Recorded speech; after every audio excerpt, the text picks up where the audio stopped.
Callie sends me everything, and I would just wear it. And she reprimands me when she sees like the NBA one, just the regular one. How's it going today, Doc? Hey, what's going on? All right, let's go ahead and get started. First question is going to come from Andrew.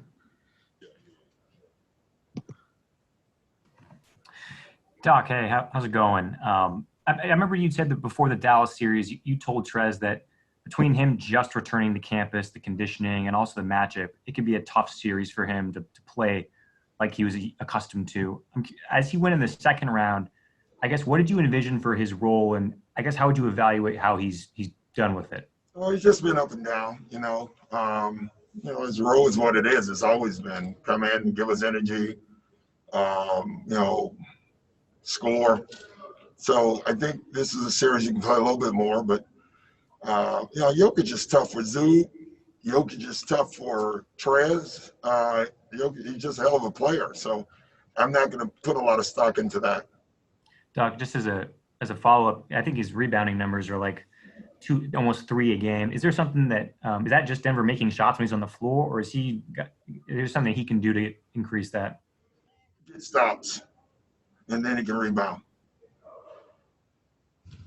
Okay, we're going to move to inside Orlando. We're going to go to Jeff. Hey, Doc. There was an exchange with you and Paul Millsap the other day about golfing, and I was wondering how often you've had a chance to get out and sort of what kind of, boost it is to you to have something to do. And it's great to have. And I haven't done it as much as I actually thought I would during the playoffs because we have the every other day thing. I'll go out and play a couple holes. I've been kidding with Paul because I asked the guy at the club like 3 weeks ago. I said, "Who's the leader in the pack? Like, who plays the most?" And he, without a thought, he said, he said Millsap by a long shot. I thought it was J.R. Smith actually, and he said, "Oh, it's not even close." And so during the game or before the game, we were laughing because I asked him, "Did he play yesterday?" And he said, "Oh yeah, I got out there." And I said, "When did you have time?" So I don't know how he's doing it, but he's doing it. Have you found out who the best golfer is? I know who's not. Yeah, for sure. I know for a while J.J. Barrera, shot a couple of 73s, 72s. So I'm going to go ahead and throw his name out there. He would like that anyway. Okay, we're going to move over to Miriam. So, Doc, obviously Jokic is a handful, but what in particular have you liked about what Zoo has done against him regarding him? He's been good against him overall. I thought they picked on us a little bit yesterday. They kept getting Zub in the switches with Murray. I think that cost us 15 points. That's a lot of points. And obviously Trez deals with that a little bit better with his pace. But Zook, just with his size, I think he's done a pretty good. I mean, listen, Jokic is having a hell of a series against us. But I think our traps overall have really helped Zook because when you trap Jokic on the post and you got Zook guarding him, it's a bigger guy that Jokic has to pass through, and so I think that has been actually the most effective defense that we've played on. We have a few questions down in Orlando. We're going to go to Malika next. Two for you, actually. First, the Nuggets, Jamal Murray said that they feel they play their best basketball when their backs are up against the wall. Do you see a difference in coaching against a team that literally has nothing to lose? Yeah, I guess you do. I think you always do.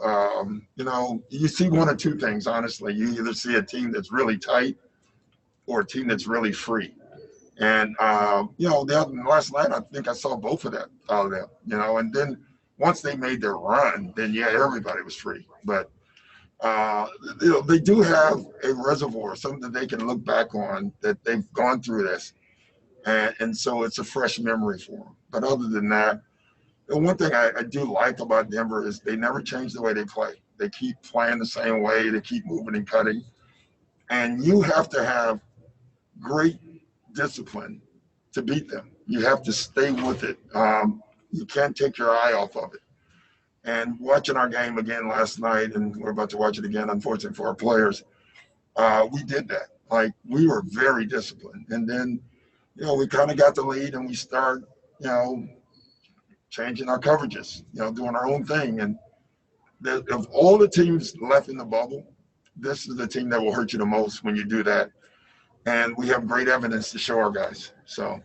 And second, when you guys decided to stay here and to continue to play, the conversation was if we leave, that platform tends to shrink. And now there are less teams here. I'm wondering if you've seen that in any way in real time as people have left those changes. Yeah, listen, I think we have to give it time. And I think it's got to be after the bubble's over. Let me put it this way. But I guess the challenge for all of us is when we get out of the bubble, let's not just go home. Let's keep our voice out there as much as we can. And from our standpoint, the two things were we have a platform, number one, and we have a chance to win a title. Let's not get lost. That's the main reason. The platform is the second reason. Yeah. Okay, we're going to stay in Orlando. We're going to move over to Kyle. Talk about the sense of free play that Denver had and the urgency they've been playing with. If that is to come from your team, who do you see as a leader in your locker room who's going to bring that? I think we've shown that. In the playoffs, if you don't have a sense of urgency, we need to talk, right? But everybody processes playing free differently, in the playoffs, each individual. Some people, play off the pressure. Some people just let it go. There's people that play better during the playoffs that are role players, and it's an individual thing. So I don't have a name other than Kawhi's always calm. That would be my easy pick. Doesn't seem like it's bothered him much. Yeah. Okay, we're going to move over to Jovan. Hey, Doc. Pat played a series-high 27 minutes last game. I'm curious how close he is to being without a minutes restriction and what you've seen from him progress-wise. Yeah, I don't know. I think we played him 5 minutes or so more than his minute restriction. So I'm actually not even sure of that. I'm going to say this. No, he's nowhere near the minutes that we could use him. And that obviously hurts us. But it's not. He's well off where we would like to play him. Okay, we have time for two more. We're going to do go back down to Orlando and go to Morgan. Hey, Doc. You were speaking of how here having the platform, but also trying to win the championship. You guys have guys like Lloyd Pierce who are still doing shows, doing things, trying to keep voices alive. And specifically, he's talked about Breonna's Law and the no knock warrant. You guys were able to get a lot of change happening with the strike. Have there been conversations about what other things you could do to put pressure on people? Lloyd has been the coaching superstar in this whole thing as far as social justice. He really has. He's driven down to Birmingham.